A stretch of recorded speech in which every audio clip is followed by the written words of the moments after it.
ሰላም ጤና ይስጥልን። የዕለቱን ዋና ዋና ዜናዎች ይዘን ቀርበናል። በቅድሚያም አርዕስቶቹን። ጠቅላይ ሚኒስትር ዶክተር አብይ አህመድ ከጀርመን ሪፐብሊክ የውጭ ጉዳይ ሚኒስትር ጋር ተወያዩ።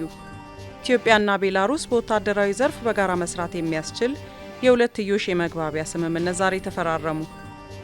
የሕዝብ ተወካዮች ምክር ቤት በተለያዩ ሀገራት መካከል ፍርደኞችን የማስተላለፍና የወንጀል ጉዳይ ያሳልፎ መስጠት አዋጆችን አጸደቀ። በአማራ ብሔራዊ ክልላዊ መንግስትና በአማራ ፋኖ ህዝባዊ ድርጅት መካከል የተደረገውን ዘላቂ የሰላም ስምምነት ማዕቀፍ ውጤታማ ለማድረግ የማስፈጸሚያ ስምምነት ተፈራረሙ። በኢትዮጵያ አፋር ክልል ሚሌ ሎጊያ ፓሊዮአንትሮፖሎጂ መካነ ቅርስ ስፍራ 2.6 ሚሊዮን ዓመት ዕድሜ ያለው ፓራንትሮፐስ የተሰኘ የሰው ዘር ቅሪተ አካል ተገኘ። ዜናዎቹ በዝርዝር ይቀርባሉ። የሽመቤት ደመቀ ነኝ። አብራችሁን ቆዩ። ጠቅላይ ሚኒስትር ዶክተር አብይ አህመድ ከጀርመን ሪፐብሊክ የውጭ ጉዳይ ሚኒስትር ጋር ተወያዩ።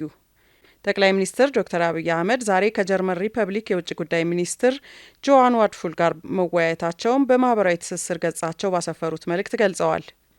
ከውጭ ጉዳይ ሚኒስትሩ ጋር በኢትዮጵያና በጀርመን መካከል ያለውን ትብብር የበለጠ ለማጠናከር በሚቻልበት ሁኔታ ላይ ትርጉም ያለው ውይይት አድርገናል ብለዋል።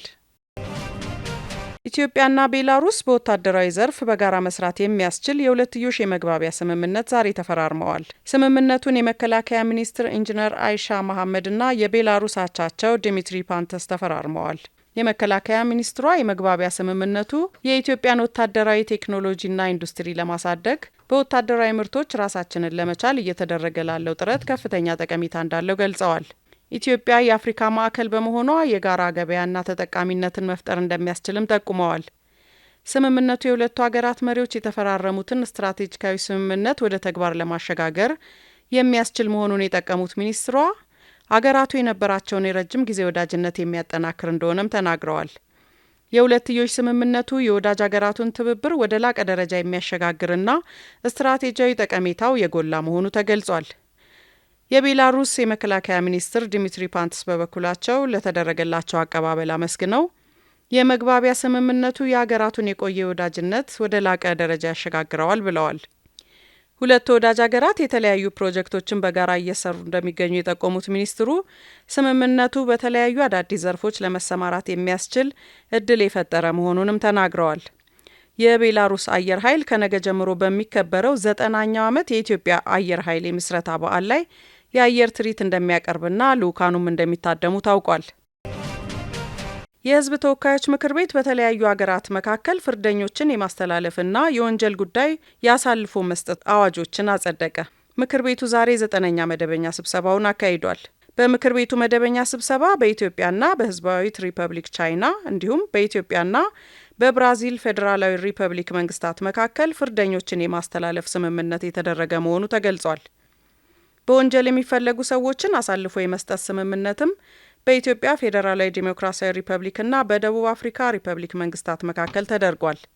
በዚህም የኢትዮጵያ መንግስት ከሀገራቱ ጋር በተደረገው ስምምነት መሰረት ፍርደኞችን የማስተላለፍና የወንጀል ጉዳይ አሳልፎ የመስጠት ረቂቅ አዋጆችን መርምሮ በአብላጫ ድምፅ አጽድቋል። አዋጆቹ ፍርደኞችን የማረም ሂደት የበለጠ ውጤታማ በማድረግ ኢትዮጵያ ከሀገራቱ ጋር ያላትን የንግድ የኢንቨስትመንትና የዲፕሎማሲ ግንኙነት ለማጠናከር እንደሚያስችል ተገልጿል። በተጨማሪም ምክር ቤቱ በኢትዮጵያ መንግስትና በኮሪያ ኤክስፖርት ኢምፖርት ባንክ መካከል የሕክምና መሳሪያ አቅርቦት ፕሮጀክት ምዕራፍ 2 ማስፈጸሚያ የብድር ስምምነት ረቂቅ አዋጅ ላይ መክሯል። በኢትዮጵያ አቪዬሽን ሴኩሪቲ የማሻሻያ ረቂቅ አዋጅና የፌዴራል የስፖርት ልማት አስተዳደርና የህብረት ስራ ማህበራት ላይ የቀረቡ ረቂቅ አዋጆችን መርምሮ ለሚመለከታቸው ቋሚ ኮሚቴዎች መርቷል። በአማራ ብሔራዊ ክልል መንግስትና በአማራ ፋኖ ህዝባዊ ድርጅት መካከል የተደረገውን የዘላቂ ሰላም ስምምነት ማዕቀፍ ውጤታማ ለማድረግ የማስፈጸሚያ ስምምነት ተፈርሟል።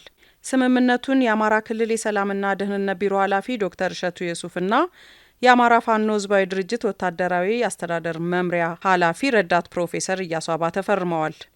በስምምነቱ መሰረት የስምምነቱ ዝርዝር ሂደቶች፣ የጋራ የቴክኒክ ኮሚቴ ማቋቋምና ሌሎች ጉዳዮችም ተካተዋል። የሰላም ሚኒስትር መሐመድ እድሪስ በወቅቱ እንደገለጹት በአማራ ብሔራዊ ክልላዊ መንግስትና በአማራ ፋኖ ህዝባዊ ድርጅት መካከል የተደረሰው ስምምነት ዘላቂ ሰላም እንዲሰፍን የሚያደርግ ትልቅ እርምጃ ነው። ሌሎች ታጥቀው የሚንቀሳቀሱ ኃይሎች ይህን አርአያ ተከትለው ወደ ሰላም ሊመጡ እንደሚገባም ጠቁመዋል። የአማራ ክልል ምክትል ርዕሰ መስተዳድር ዶክተር አብዱ ሁሴን በበኩላቸው ስምምነቱ እንዲሳካ አስተዋጽኦ ላደረጉ አካላት ምስጋና አቅርበዋል። ስምምነቱ ለሕዝብ ሰላም እፎይታን ከመስጠት ባለፈ የውጭ ጣልቃ ገቦችን ሴራ ለማክሸፍ ወሳኝ እርምጃ ነው ብለዋል።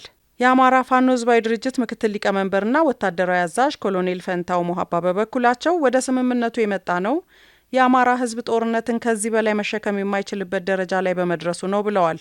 ከውጭ ኃይሎች ጋር በመተባበር የአገርን ጥቅም አሳልፈን ላለመስጠት በመወሰናችን ጭምር ነው ወደ ስምምነት የመጣ ነው ሲሉ ተናግረዋል። በኢትዮጵያ አፋር ክልል ሚሌ ሎጊያ ፓሊዮአንትሮፖሎጂ መካነ ቅርስ ስፍራ 2.6 ሚሊዮን ዓመት ዕድሜ ያለው ፓራንትሮፐስ የተሰኘ የሰው ዘር ቅሪተ አካል መገኘቱ ተገለጸ። በአፋር ክልል ሚሌ ሎጊያ የፓሊዮአንትሮፖሎጂ መካነ ቅርስ ስፍራ የተገኘው ቅሪተ አካል ከዚህ ቀደም ተገኝቶ የማያውቅ የቅድመ ሰው ዘር መሆኑ ተመላክቷል። የኢትዮጵያ ቅርስ ባለስልጣን ምክትል ዋና ዳይሬክተር ኤልያስ ሽኩር የሀገር ውስጥና የውጭ ተመራማሪዎች የምርምር ውጤቶች የኢትዮጵያን የሰው ዘር መገኛነት የሚያጠናክሩ ናቸው ብለዋል። በኢትዮጵያ ከቅርብ ጊዜ ወዲህ በርካታ የቅድመ ሰው ዝርያ ቅሪተ አካላቶች የዓለምን ማህበረሰብና ተመራማሪዎች ቀልብ እየሳቡ እንደሚገኝ ገልጸዋል።